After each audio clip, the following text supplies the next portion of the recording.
అంటే వస్తువులు సౌలు కోడి నష్టపరిహారం మొత్తం 5 లక్షల రూపాయలు మించకుండా ఉండే జిల్లా ఫారంలో మనం వేయవచ్చు. పిల్లలు వ్యతిరేక పార్టీలు ఎక్కడైతే నివసిస్తున్నారో అక్కడైనా వేసుకోవచ్చు, లేదా మనం ఎక్కడైతే మనకు నష్టపరిహారం జరిగిందో ఎక్కడ వస్తువులు కొన్నామో అక్కడ కూడా చేసుకోవచ్చు, లేదా మనం ఎక్కడైతే నివసిస్తున్నామో అక్కడ చేసుకోవచ్చు.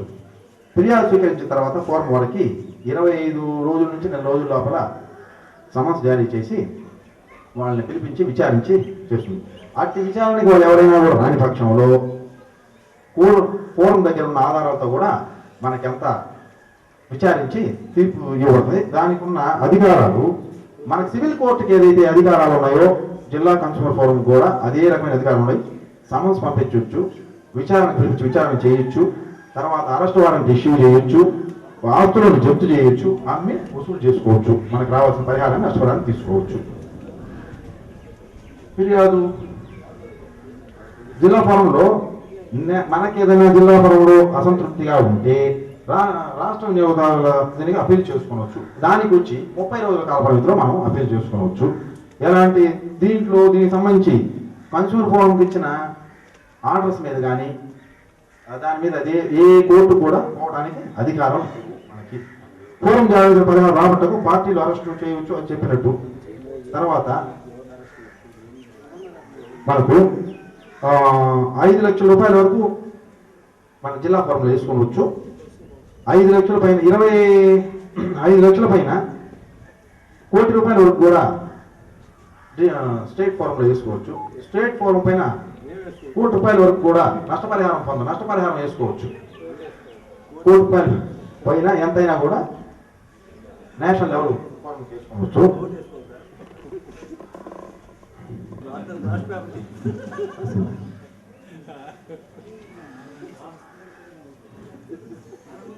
సెక్షన్ 9 క్లాస్ 3 ప్రకారం వినియోగదారుల national commission section 9 class C ప్రకారం జాతీయ వినియోగదారుల కమిషన్ ఏర్పాటు చేయబడింది. సెక్షన్ 9 క్లాస్ బి రాష్ట్ర వినియోగదారుల ఫోరం ఏర్పాటు చేయబడింది. ఓకే, మన ఏదైనా ఒక నష్టం జరిగినప్పుడు 2 సంవత్సరాల లోపల నష్టపరిహారం కూడా అనుకున్నప్పుడు ఏదైనా కూడా ఒక వస్తువు కొని మనకు అందులో సేవలో సంతృప్తి పరిచినప్పుడు 2 సంవత్సరాల లోపల మనం వేసుకోవచ్చును, కేసు వేసుకోవచ్చును, నష్టపరిహారం పొందవచ్చును. సరే, డిస్ట్రిక్ట్ ఫోరంలో డెసిషన్లో మనకి పరిహారం నష్టపడకపోయినా వారి నిర్ణయం మనకు నచ్చకపోయినా కూడా సెక్షన్ 15 ప్రకారం నేషనల్ కమిషన్కి మనం అపీల్ చేసుకోవచ్చు. మాకు ఈ అవకాశం కల్పించిన శ్రీ రామశేషయ్య గారికి నమస్కారం తెలుపుకుంటూ విక్రమ్ కుమార్ రెడ్డి వినియోగదారుల చట్టం, వాటి ప్రాముఖ్యత, దానికి సంబంధించిన చట్టాలు, వాటికి సెక్షన్స్, ఏ సందర్భంలో ఏ సెక్షన్ ఉపయోగిస్తుందని సంగ్రహంగా మీకు వివరించడం జరిగింది.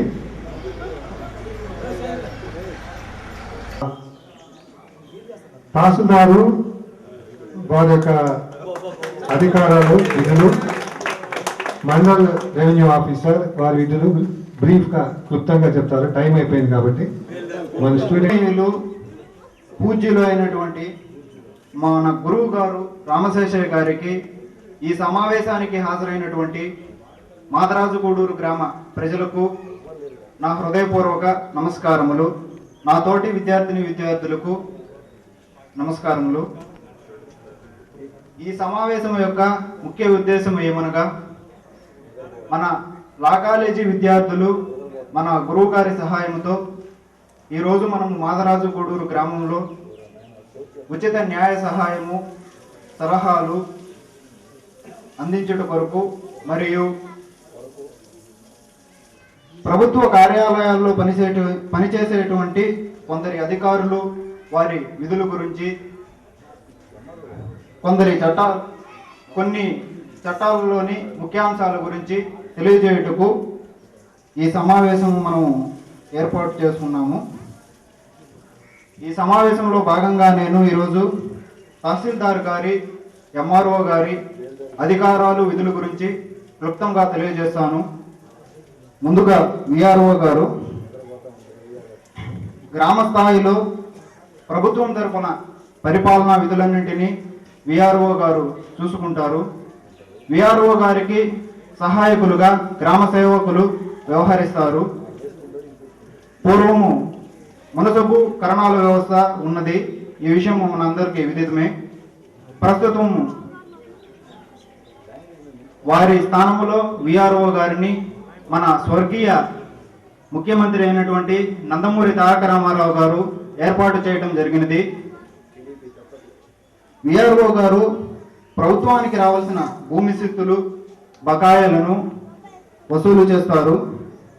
సర్వేరాళ్లను తనిఖీ చేస్తారు. క్యాస్ట్ సర్టిఫికేట్లు, ఇన్కమ్ సర్టిఫికేట్లు, నేటివిటీ సర్టిఫికేట్లపై సంతకాలు చేసి ఎంఆర్ఓ గారికి, తహసీల్దార్ గారికి ఫార్వర్డ్ చేస్తారు. గ్రామ చావడీల ఏర్పాటులో సహకరిస్తారు. ప్రభుత్వ భూములు, చెరువులు మొదలగు వాటిని తనిఖీ చేస్తారు. ప్రభుత్వ భూముల్లో ఉన్నటువంటి వృక్షాలను నరికివేయకుండా కాపాడుతారు. ఎలక్షన్ సమయాలలో ఎలక్షన్ విధులను నిర్వహిస్తారు. ప్రకృతి వైపరీత్యాలైనటువంటి వరదలు, అగ్ని ప్రమాదాలు సంభవించినప్పుడు వాటి గురించి తహసీల్దార్ గారికి, ఆర్డీఓ గారు వారి పైన అధికారులకు తెలియజేస్తారు.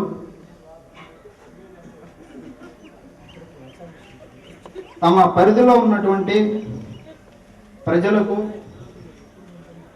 ఓటర్ కార్డులు, రేషన్ కార్డులు అందునట్లు చూస్తారు. హత్యలు, ఆత్మహత్యలు జరిగినప్పుడు, అసహజ మరణాలు జరిగినప్పుడు వాటి గురించి పోలీసు వారికి తెలియజేస్తారు.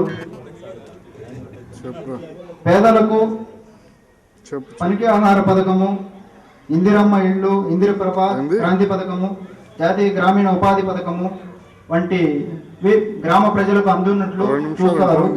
షెడ్యూల్డ్ కులాలు, తెగలు వారిపై జరిగేటువంటి, స్త్రీలపై జరిగేటువంటి అత్యాచారాలను నిర్మూలించుటకు వారికి తగు న్యాయం జరుగునట్లు చూస్తారు. వివాహాలు జరుగునప్పుడు వివాహ నిర్బంధ రిజిస్ట్రేషన్ చట్టం ప్రకారము జరిగిన వివాహమును రిజిస్టర్ చేస్తారు. కలెక్టరు, తహసీల్దార్ గారు, ఆర్డీఓ గారు, తహసీల్దార్ గారి అధికారాలు, విధులు, మండల revenue inspector, village administrative officer, village servant, ఇతర దిగు స్థాయి సిబ్బందిపై పర్యవేక్షణ, ఆస్తి,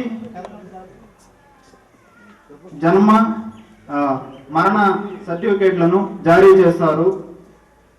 అర్హులైనటువంటి వృద్ధులకు వితంతు పెన్షన్లు, ఓటర్ కార్డులు, రేషన్ కార్డులను మంజూరు చేస్తారు. బాండెడ్ లేబర్ యాక్ట్లో ఉన్నటువంటి నిబంధనలను అమలుపరుస్తారు. వ్యవసాయమునకు అవసరమైనటువంటి నీటిని అందినట్లు చూస్తారు. గవర్నమెంట్ పొలంబోకు భూముల్లో అన్యాక్రాంతంలో ఉన్నటువంటి ఇప్పుడు వాటిని ప్రభుత్వ ఆధీనంలోకి వచ్చినట్లు తన అధికారంతో చూస్తారు. వివాదంలో ఉన్నటువంటి భూములను ఆ ప్రదేశానికి వెళ్ళి చూసి ప్రభుత్వం ఆ భూములను తిరిగి పొందినట్లు చూస్తారు. ప్రకృతి వైపరీత్యాలు జరిగినప్పుడు ఆ ప్రాంతాలను పర్యవేక్షించి ఆ ప్రజలకు తగిన సహాయము జరుగునట్లు చూసి నివాసము కోల్పోయిన వారికి నివాస వసతిని కల్పించుట వంటివి చేస్తారు. ఈ అవకాశం ఇచ్చినటువంటి మన గురువు గారు రామశేషయ్య గారికి ధన్యవాదాలు తెలుపుతున్నాను.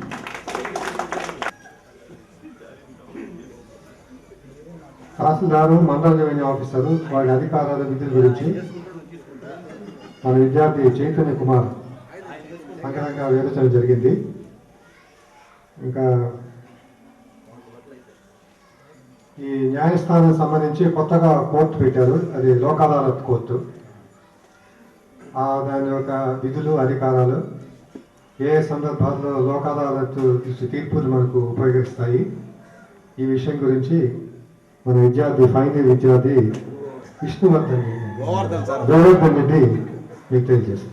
మా గురువు రామశేషయ్య గారికి మరియు వేదిక అలంకరించిన పెద్దలు మాదరాజగూడూరు పెద్దలు రఘునాథ్ రెడ్డి గారికి, ఎంపీటీసీ మెంబర్ శ్రీధర్ గారికి మరియు ఈ గ్రామ ప్రజలకు, ఈ కార్యక్రమానికి విచ్చేసిన నా తోటి విద్యార్థులకు అందరికీ నా నమస్కారములు.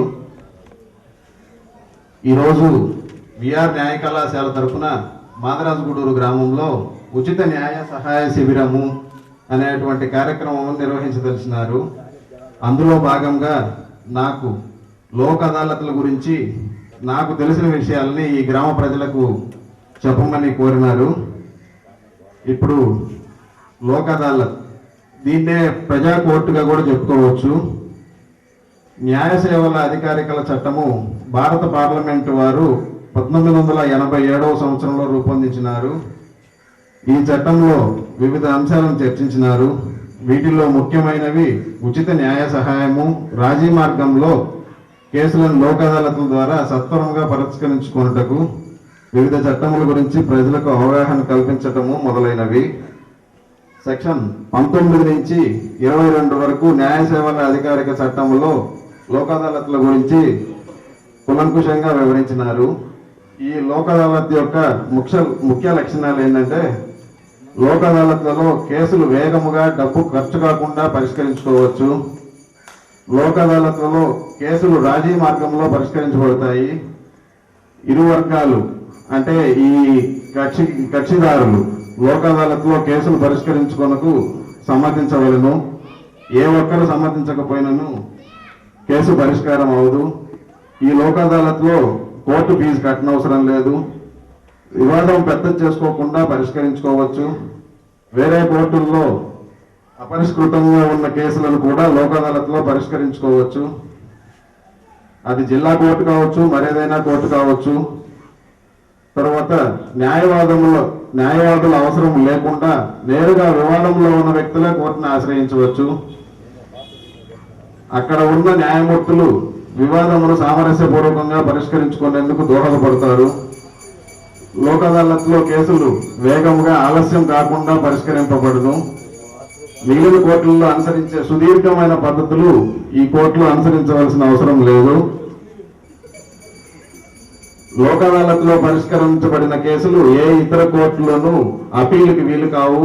ఎందుకంటే ఈ కోర్టులో ఇరు వర్గాలు రాజీ అన్నట్టు సమ్మతించి సంతకం పెట్టిన తర్వాతనే ఈ కేసును పరిష్కరింపబడుతుంది. అట్లా ఒకసారి సంతకం పెట్టిన తర్వాత ఏ కోర్టుకు అప్పీలుకు వెళ్ళటకు వీలు కాదు.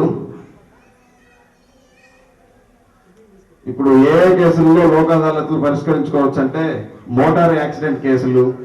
ముఖ్యంగా ఈ చట్టం అమలైన తర్వాత మొదట దీనివల్ల లాభపడింది ఒక్క మోటార్ యాక్సిడెంట్ కేసులు మాత్రమే. ఎందుకంటే ఈ చట్టం అమలు కాకముందు కొన్ని వేల కేసులు పరిష్కరించకుండా అట్లాగే ఉండిపోయినాయి. ఈ మోటార్ వెహికల్ యాక్సిడెంట్ కేసుల్లో ఇన్సూరెన్స్ కంపెనీల వాళ్ళు మనకి కాంపెన్సేషన్ ఇస్తారు. ఆ కాంపెన్సేషన్ కోసం వీళ్ళు కేసు ఫైల్ చేసినప్పుడు అది సంవత్సరాల తరబడి సుదీర్ఘంగా కొనసాగినప్పుడు ఈ ఎవరైతే చనిపోతారో లేదా తీవ్రంగా గాయపడతారో వాళ్ళకి రావాల్సిన కాంపెన్సేషన్ సంవత్సరం తరబడి ఆలస్యం అవడం వల్ల ఇటు పార్టీ నష్టపోతుంది. పైగా ఈ కేసు పరిష్కారం కాకుండా ఉన్నప్పుడు ఆ కాంపెన్సేషన్ కి ఇన్సూరెన్స్ కంపెనీ కూడా వడ్డీతో సహా కట్టాలి. కాబట్టి ఆ వడ్డీ ఇన్సూరెన్స్ కంపెనీ నిన్న వారం పడకుండా కూడా ఉండాలంటే ఈ కేసులు లోక్ అదాలత్లో పరిష్కరించుకోవడం వల్ల ఇరు వర్గాలకి లాభదాయకంగా ఉంటుంది. తరువాత భూమిని స్వాధీనం చేసుకున్నప్పుడు ఆ భూమి యొక్క పరిహారం కోసం ఎవరైతే భూమిని కోల్పోయారో వారు వేసిన కేసులు కూడా లోక్ అదాలత్లో పరిష్కరించుకోవచ్చు. కుటుంబ వివాదాలు కూడా లోక్ అదాలత్లో పరిష్కరించుకోవచ్చు. రాజీకి వీలున్న ప్రతి కేసును లోక్ అదాలత్లో పరిష్కరించుకోవచ్చు. వినియోగదారుల చట్టం కింద కూడా ఉండే కేసులు కూడా ఈ లోక్ అదాలత్లో పరిష్కరించుకోవచ్చు. పరిష్కరించే పద్ధతి ఏంటంటే, ఏదైనా కోర్టులో అపరిష్కృతంగా ఉన్న కేసులను ఇరు వర్గాల్లో అంగీకరించిన ఏడల లోక్ అదాలత్ కేసుకి దాన్ని రెఫర్ చేస్తారు. ఆ కేసుని లోక్ అదాలత్ వారు సామరస్యపూర్వకంగా పరిష్కరిస్తారు. అక్కడ పరిష్కారం కాని పక్షంలో ఆ కేసుని ఏ కోర్టు నుంచి అయితే లోక్ అదాలత్లకు బదిలీ చేసినారో తిరిగి అదే కోర్టుకి బదిలీ చేస్తారు. ఒకవేళ లోక్ అదాలత్లో కానీ ఆ కేసు పరిష్కరించుకుంటే ఏ కోర్టులో అయితే అపరిష్కృతంగా ఉందో ఆ కోర్టులో కట్టిన ఫీజుని తిరిగి ఇవ్వబడుతుంది. ఈ లోక్ అదాలత్లో ఏంటంటే ఉచిత న్యాయ సహాయం అనేది కూడా ఒక అంశము. ఎందుకంటే ఈ లోక్ అదాలత్లో వేసుకునే కేసులకి ఫీజు కట్టనవసరం లేదు కాబట్టి ఇది ఒక విధంగా ఉచిత న్యాయ సహాయం అని కూడా చెప్పుకోవచ్చును. ఉచిత న్యాయ సహాయంలో మన భారత రాజ్యాంగంలోని 39A అధికరణము కింద నేర న్యాయ స్మృతిలోని 304 సెక్షన్ కింద పౌర న్యాయ స్మృతిలోని ఆర్డర్ 33 కింద అందించడము ప్రభుత్వం యొక్క బాధ్యత. అందులోనే భాగంగా లోక్ అదాలత్ను ఏర్పాటు చేసినారు. మహాత్మా గాంధీ గారు ఏమన్నారంటే ఒక కేసు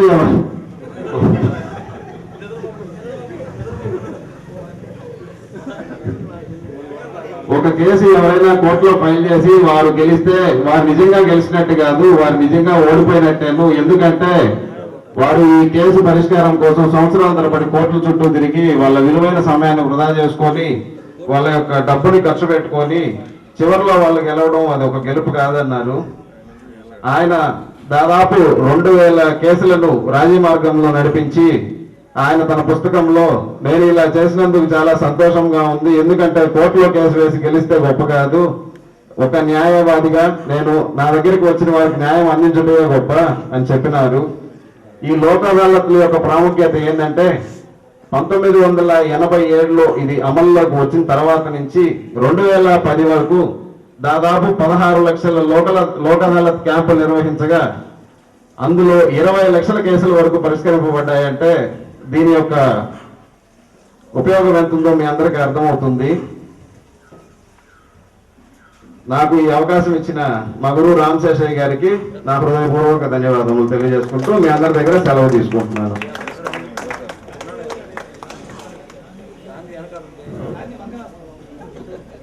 ఈ పది గోవర్ధన్ అంతేనా? చాలా బ్రీఫ్గా మిగతా విద్యార్థులనే అతను కూడా టైం ఎక్కువ తీసుకోకుండా ఈ యొక్క కాన్సన్ట్రేషన్ బట్టి ఏ పాయింట్ చెప్తే మీరు పరిగణన తీసుకుంటారో అవి సెలెక్ట్ చేసుకొని చెప్పడం జరిగింది.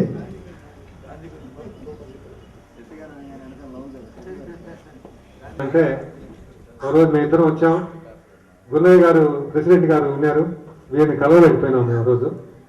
ఇక్కడికి వచ్చి అన్ని ఏర్పాటు చూసి అన్ని చూసిన తర్వాతనే ఇది బాగున్నది, ఇక్కడ ఏరియా ఏర్పాటు చేస్తే మనకు బాగుంటుంది, కూర్చోవడానికి కానీ అన్ని స్పేషియస్గా ప్లాంటేషన్ అది చేసాం. కాబట్టి మీ ఫ్రెండ్ పెంచిరెడ్డి భారం అంతా అతను మోసి ఈ అరేంజ్మెంట్స్ కానీ చేయడం కానీ సులభమైంది కాదు. మనం వస్తాం ఏదో పార్టిసిపేట్ చేస్తాం వీల్ గో, కానీ బాధ్యత తీసుకొని కామెంటబుల్ లేకుండా చేయాలనేది చాలా హర్షణీయ విషయం. అంత సహకారం ఆయన నాకు ఈ ప్రోగ్రామ్ ఇచ్చాడంటే ఆయన ఒక ఉన్నతి, ఆయన ఒక అభిమానం మీ ఫ్రెండ్స్ మీద, కాలేజ్ మీద, మన గ్రామం మీద. ఏమైనా చేయకపోతేమి ఏదో గ్రామంలో మనం అందరితో పాటు ఉన్నాం అని అనుకోవచ్చు కదా, కానీ మన విలేజ్లో మనం చేయాలి, ఒక రికగ్నిషన్ రావాలి అని వాళ్ళందరినీ వీడియోగ్రాఫర్ని, ఫోటోగ్రాఫర్స్ని ఇంత గ్రాండ్గా appreciate him is sincerity. Thank you very much on behalf of students and వీళ్ళందరికీ కూడా నా కృతజ్ఞతలు చెప్తూ ఈ వందన చదువుతున్న కార్యక్రమం ఒకటి ఉన్నది మనం చేయాల్సింది. Last important function you should not miss this. ఈరోజు విఆర్ న్యాయ కళాశాల తరఫున ఈ గ్రామంలో నిర్వహించిన ఉచిత న్యాయ సహాయ శిబిరానికి హాజరై ఈ కార్యక్రమాన్ని విజయవంతంగా నిర్వహించుటకు సహకరించిన వారి అందరికీ మరియు ఈ కార్యక్రమాన్ని ఈ ఊర్లో ఇంత విజయవంతంగా జరుపుటకు సహకరించిన నా తోటి విద్యార్థి పెంచలరెడ్డి గారికి,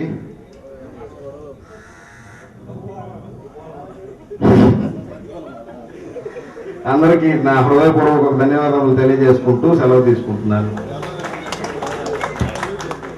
అధినాయక జయ హే భారత భాగ్య విధాత, పంజాబ సింధు గుజరాత మరాఠ ద్రావిడ ఉచ్చల వంగా, विंध्य हिमाचल यमुना गंगा उच्चल जलधि तरंगा तव शुभ नामे जाहे तव शुभ आशीष माहे गाहे तव जय गाथा जनगण मंगलदायक जय हे भारत भाग्य विधाता जय हे जय हे जय हे जय जय जय जय हे జై హింద్.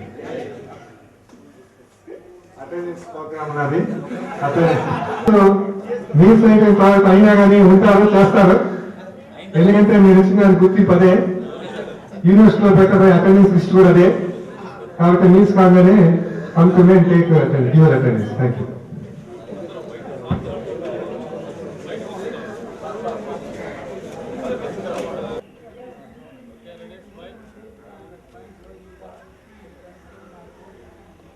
రెడీ సార్, అట్టా ఉండండి.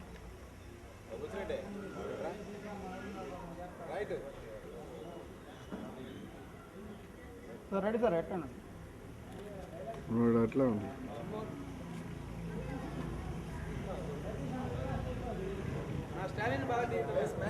Ready ready ready ready. Hello hello ఉండండి.